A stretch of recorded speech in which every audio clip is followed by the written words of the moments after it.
And this is where I think AI might have an impact on at least grading when it comes to college admissions, right? One of the things that I've talked about consistently over the years since I spent my year inside college admissions for who gets in and why is the high school transcript. The high school transcript is the most important piece of the college application. It's also the most misunderstood and the most difficult to kind of grapple with if you're an admissions officer. 25,000 plus different high schools in the US alone. Everyone uses a different grading scale. Everyone uses different terms for courses. Everyone uses different weighting, honors, non-honors, AP, et cetera. It's really hard to determine.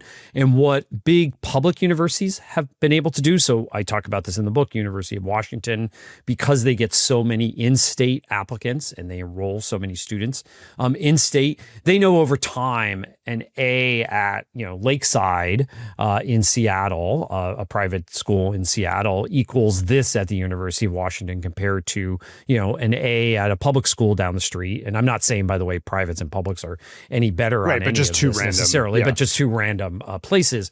They know how those students perform because they have so many applications from those places. They have so many enrollments from those places. They know where they end up in college. And so they're able to tell, at least for in-state applicants, and this is true, by the way, of a lot of big publics, they're able to tell, okay, here's what this A really means at this high school because we have enough performance data on these students once they get here.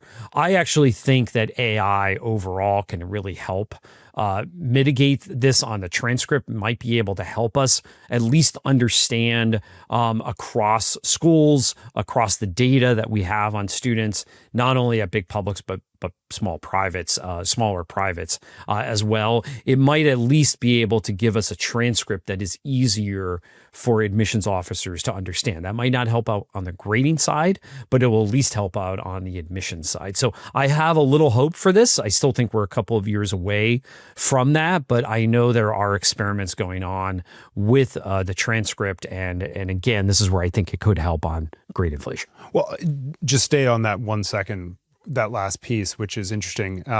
Because as you know, there's like explosion of micro schools going on in the K-12 environment right now.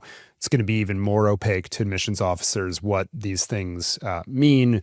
And I think the other thing AI could potentially do against that is like, hey, I'm a student at whatever school that has popped up, and I want to show that I've mastered such and such competency that, University of Washington really cares about, or I want to show my design prowess for RISD or whatever it is. Is there an AI generated or schoolhouse.world assessment that I can just say like, hey, I want to go sit for that, to assess or validate what I think I've learned and that I've become expert in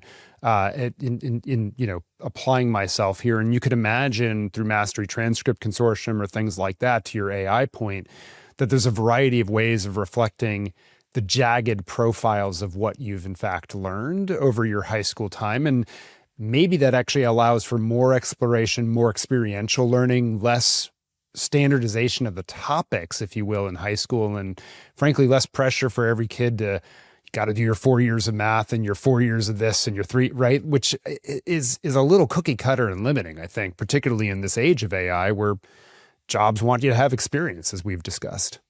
Yeah, no doubt about it. And I think, again, this is where I think this can help. And maybe, by the way, as you talk about its assessments, I should say where AI could help. And as you talk about assessments, we might get into these more mini assessments rather than, a couple of hours on the SAT or the ACT, maybe lower stakes assessments that could really judge students and judge the quality of their work. Yeah, big fan of smaller, more frequent, less high stakes. You can do more. You can, take it multiple times to show your mastery.